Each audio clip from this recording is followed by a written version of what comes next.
Toshkent shahrida BMTning aholishunoslik jamg'armasi UNIFRA tomonidan O'zbekistonda xotin-qizlar huquqlarini himoya qilishda islom dini qadriyatlarining o'rni mavzusida xalqaro seminar tashkil etildi. Ushbu tadbirda Misrning mashhur Al-Azhar universiteti professorlari ham ishtirok etib, islomda erta turmush, ayollar huquqlari va oilaviy munosabatlar borasida ma'ruzalar qilishgan. Al-Azhar Islomiy tadqiqot kompleksi kengashi a'zosi professor Abdullah El-Nagarning Alloh taolo voyaga yetmaganlarga uylanishni harom qildi degan da'vosi ilgari surildi.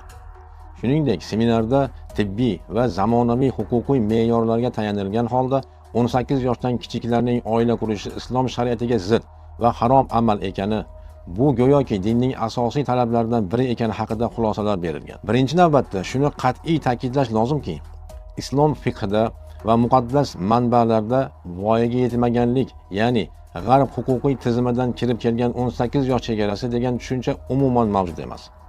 Shariatda oila qurish layog'ati balog'at, aqliy sog'lomlik va qodirlik bilan o'lchanadi. Al-Azhar ulamolar nomidan yangilangan Alloh voyaga yetmaganlarga uylanishni harom qildi degan fatvo shariatni o'zgartirishga urinish bo'lib, islom ahkomlarini zamonaviy, liberal va xalqaro tashkilotlar, BMT, UNICEF andozalariga moslab ta'bir qilishdan boshqa narsa emas. Alloh taolo o'z kitobida yoki Rasululloh sallallohu alayhi vasallam o'z hadislarida ma'lum bir qat'iy yoshni nikoh uchun mutlaq shart qilib belgilamagan. Shuningdek, nikoh borasidagi shar'iy hukmlar faqat shar'iy nususlardan olinadi. Hech qanaqasiga tibbiy me'yorlardan olinmaydi.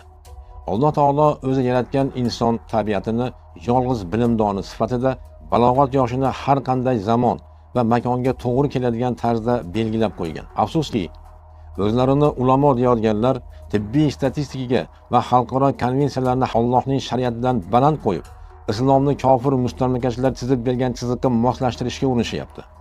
Ular anavi g'arbning ayol huquqlari haqida kun-u tun sotadigan safsatalarini fosh qilib, musulmonlarni ushbu buzuq kapitalistik tuzumni ag'darish sari yo'naltirish o'rniga g'arb institutlarining soxta hisobotlarini musulmonlarga mutlaq haqiqat sifatida majburlab tiqishtirishmoqda. BMT dasturlariga yoqish uchun shariatda yo'q haromlik hukmini to'qib chiqarish Alloh va rasuliga ulkan xiyonat emasmi?